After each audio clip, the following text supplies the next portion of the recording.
మీకు నచ్చిన big changes ఏంటండి? స్వీట్లు మానేసారా? హ్మ్. లేకపోతే అలాంటిదేమన్నా క్రేవింగ్స్ వదిలిపెట్టి డైరీ తినని కొంతమందంటారు. పాల పదార్థాలు. కొంతమంది ఉత్త ప్రోటీనే తింటారు. కార్బ్స్ మానేస్తా అంటారు.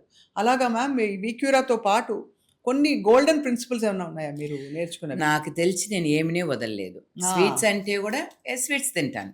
జస్ట్ ఒక పీస్ తీసుకుంటాను. అంతే. చాక్లేట్ అంటే గూడా ఏదన్నా చాలా క్రేవింగ్ అంటే ఒక చాక్లేట్ తీసుకునే దాంట్లో ఏం తప్పులేదు. అయితే ఏమంటే ఓహ్! ఇవాళ నేను చాక్లేట్స్ తీసుకున్నా, మేబీ ఇవాళ ఐస్ క్రీమ్ తీసుకున్నానంటే నా ఫుడ్‌లో వచ్చి కొంచెం కాన్షియస్‌గా ఏం చేస్తానంటే కొంచెం పోర్షన్ కంట్రోల్ చేసుకుంటాను. మధ్యాహ్నం అదే పచ్చళ్ళు తింటాను. పచ్చడి తీసుకున్నానంటే వెజిటబుల్స్ కొంచెం ఎక్కువగా తీసుకుంటాను. కొంచెం రైస్. సో, ఏది కావాలో అది తీసుకుంటాను గానీ పోర్షన్ కంట్రోల్ ఉంటది. మార్నింగ్ వరకు కంపల్సరీ ప్రోటీన్. ఎందుకంటే యూజువల్‌గా నేను అందరికి వెయిట్ లాస్‌కొచ్చే వాళ్ళకి ఈవినింగ్ తీసుకోమంటాను అది మీల్ రీప్లేస్‌మెంట్.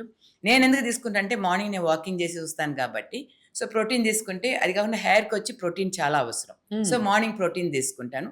సప్లిమెంట్స్ ఒక 10, 10:30కి తీసుకుంటాను. మధ్యాహ్నం అన్నం. డెఫినిట్‌గా కార్బోహైడ్రేట్. ఎందుకంటే నాకు అన్నం లేకుండా కష్టం. ఇప్పుడు మీ దగ్గర మ్యామ్ అపార్ట్ ఫ్రమ్ ఈ వీక్యూరా టెక్నాలజీస్‌తో పాటు సప్లిమెంట్స్ గాని, సపోర్టివ్ ఫంక్షనల్ ఇవన్నీ ప్రొడక్ట్స్ ఏమన్నా ఉన్నాయా? విచ్ యూ ఉన్నాయి. ఆర్ ఇప్పుడు గివింగ్? వీక్యూరాలో గూడా వీకేర్‌లో ఎలా సప్లిమెంట్స్ ఉన్నాయో, వీక్యూరాలో గూడా డీటాక్సిఫికేషన్ సప్లిమెంట్స్ ఉన్నాయి. ప్రోటీన్ సప్లిమెంట్స్ ఉన్నాయి.